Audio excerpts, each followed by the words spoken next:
বয়স মাত্র 11 মাস। যে বয়সে ওর হাসি মুখে মায়ের কোলে খেলার কথা, চারপাশটা চিনে নেওয়ার কথা, ঠিক সেই বয়সে বিছানায় শুয়ে মৃত্যুর সাথে পাঞ্জা লড়ছে এক একরত্তি শিশু। স্পাইনাল মাস্কুলার অ্যাট্রফি বা SMA নামে এক মারণ ব্যাধি কেড়ে নিতে চলেছে তার জীবনের সমস্ত আলো। চিকিৎসকেরা বলছেন রোগটি এখন একেবারে শেষ পর্যায়ে পৌঁছে গেছে। সময় খুবই কম, অথচ চিকিৎসার খরচ আকাশ ছোঁয়া। টাকার অভাবে থমকে গেছে চিকিৎসা।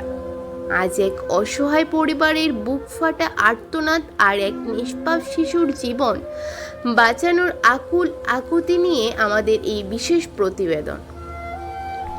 কমলপুরের এক অতি দরিদ্র নমশূদ্র পরিবারের এই চোখের জল আজ হয়তো আমাদের সমাজ ব্যবস্থার দিকেই একটা বড় প্রশ্ন চিহ্ন ছুড়ে দিচ্ছে। মাত্র 11 মাসের এই শিশুটি আজ আক্রান্ত SMA বা স্পাইনাল মাস্কুলার অ্যাট্রফিতে। রোগটি তার শরীরকে এমনভাবে গ্রাস করেছে যে তার নিউট্রিশন লেভেল এখন প্রায় শূন্যে। বিকল হতে চলেছে নার্ভাস সিস্টেম। প্রতিটা মুহূর্ত কাটছে তীব্র যন্ত্রণায়। ঠিকমতো শ্বাসটুকু নিতে পারছে না শিশুটি। বর্তমানে উন্নত চিকিৎসার আশায় তারা আগরতলার শালবাগান দমদমিয়া এলাকায় এসে আশ্রয় নিয়েছেন, কিন্তু সহায় সম্বলহীন এই পরিবারটির পাশে দাঁড়ানোর মতো আজ কেউ নেই। বাচ্চাটার কন্ডিশন খুবই ক্রিটিক্যাল, ভীষণ ক্রিটিক্যাল।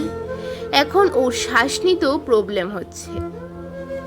আপনার, আমার কিংবা আমাদের সামান্য একটু সহানুভূতি বা আর্থিক সাহায্য হয়তো ফিরিয়ে দিতে পারে এই মায়ের কোলের সন্তানকে।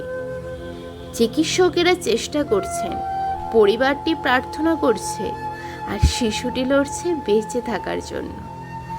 আসুন আমরা কেউ মুখ ফিরিয়ে না নিয়ে এই অসহায় পরিবারের পাশে দাঁড়াই। একটা নিষ্পাপ প্রাণকে অকালে ঝরে যেতে না দিই। খবরটি শেয়ার করে মানুষের কাছে পৌঁছে দিন এবং যে যেভাবে পারেন পাশে থাকুন।